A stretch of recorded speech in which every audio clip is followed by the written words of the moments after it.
Coverage on this story begins with France 24's Sanam Shantyaei. What are the reactions to her statement? So I think what's particularly shocking here is that Aung San Suu Kyi was the ultimate beacon of democracy. She had been fighting for human rights and, of course, stood up to the very brutal military dictatorship in Burma. And that's why she received the Nobel Peace Prize. But since becoming the de facto leader of the country, her position has somewhat shifted. She has received international condemnation for initially her silence and lack of sympathy over the hardship of the Rohingya community.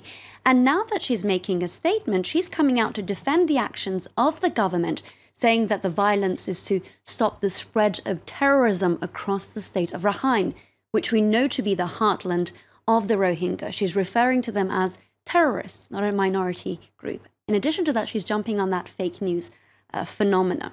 Now, what's particularly getting a great deal of criticism here is her very ironic statement that she made, referring to her own hardship, saying, "We know very well what it means to be deprived of human rights and democratic protection, so we make sure that all the people in our country are entitled to protection of their rights." This ought to stir up further criticism, though not enough. The loudest voices seem to be coming from the region. Firstly, from Bangladesh, which is bearing the brunt of this refugee crisis, from other Muslim-majority nations like Malaysia and most recently Indonesia, and further afield from the Islamic Republic of Iran.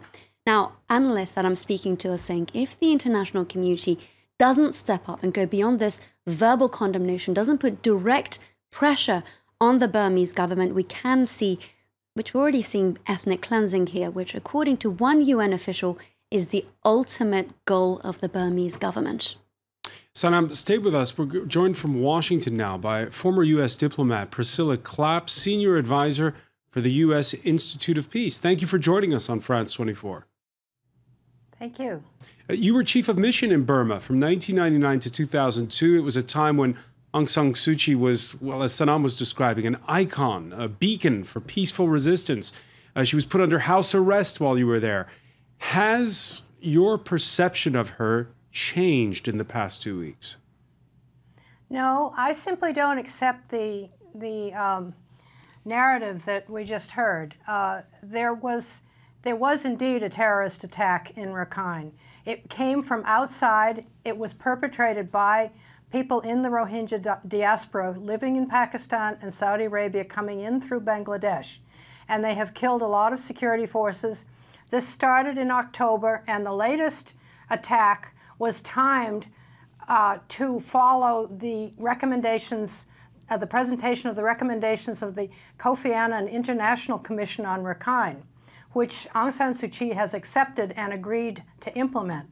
These recommendations call for a long-term solution there. She was already working on it when it was disrupted by this latest terrorist attack. Their tactics are terrorists. There's no question about it. She's not calling the entire Rohingya population terrorists. She is referring to a group of people who are going around with guns, machetes, and IEDs and killing their own people, in addition to Buddhists, Hindus, and others that get in their way. They've killed a lot of security forces, and they are wreaking havoc in the region. The people who are fleeing out into Bangladesh are not only fleeing the response of the security forces, they're fleeing their own radical groups, because they've been attacking Rohingya, and particularly the leadership, who were trying to work with the government on the citizenship process and other humanitarian efforts that were underway there. This has all been sort of thrown into a cocked hat right now with the confusion that has been sown by this latest attack.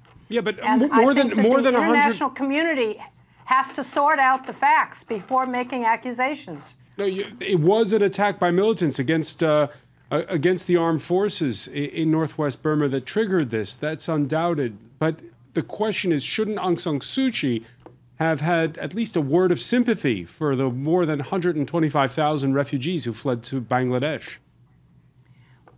I'm sure that she does have sympathy for them. I don't know. She has made a number of statements recently, and it is not clear how many have actually fled to Bangladesh.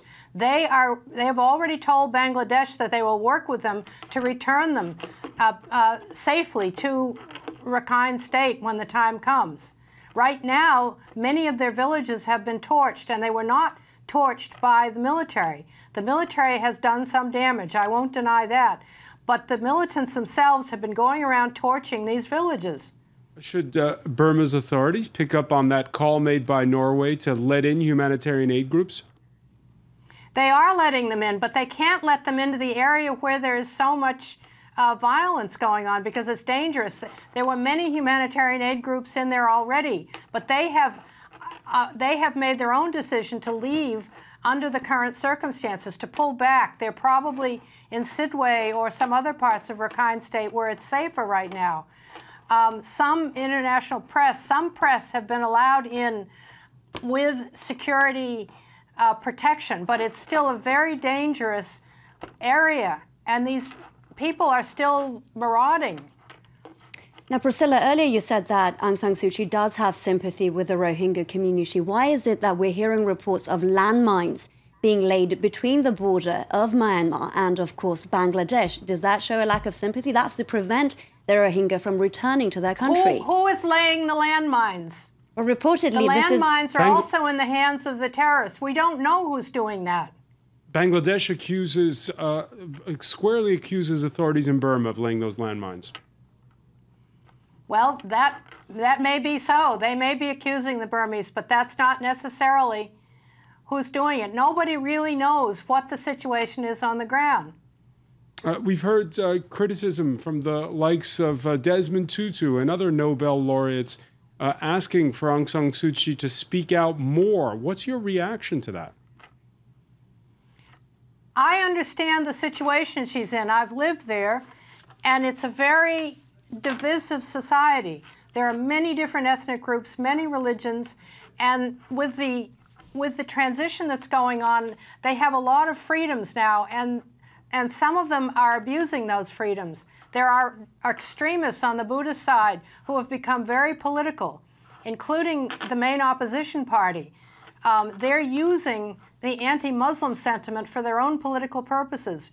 Rakhine politicians are doing the same thing. So if she wades into the middle of this very volatile internal political situation with a lot of harsh words, one way or the other, either against the military or against the Buddhists, she's going to be dead meat. So what should the international community be doing at this particular point in time?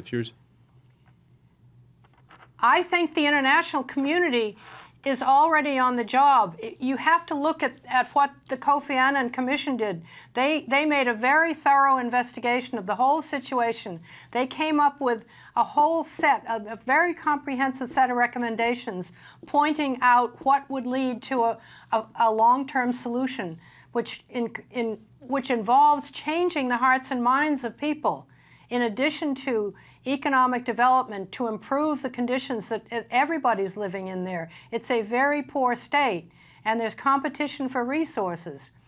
And there are a lot of groups now arming themselves on both sides and acting as militias. All of this has to be dealt with comprehensively. Now, she has accepted those recommendations, and she has set up a government commission consisting of all of the concerned ministries who have the resources and means to address this. She's also setting up an advisory board of international members so that the international community can participate in helping to implement these recommendations, and that's exactly what we should be doing. The United States has already been on the ground in Rakhine State doing, providing comprehensive assistance to health, economic development, and human rights education. But again, for the time being, no public statement from Aung San Suu Kyi expressing sympathy for the Rohingyas fleeing the fighting. Well, that's one piece of a very, very large puzzle. You will hear from her in September when she comes to the UN. Priscilla But Clapp, I don't think you're going to see her speaking out loudly while she's still at home facing a very hostile public. All right, Priscilla Clapp, I want to thank you so much for joining us from Washington. I also want to thank Sanam Shantyaei for being with us here in the studio.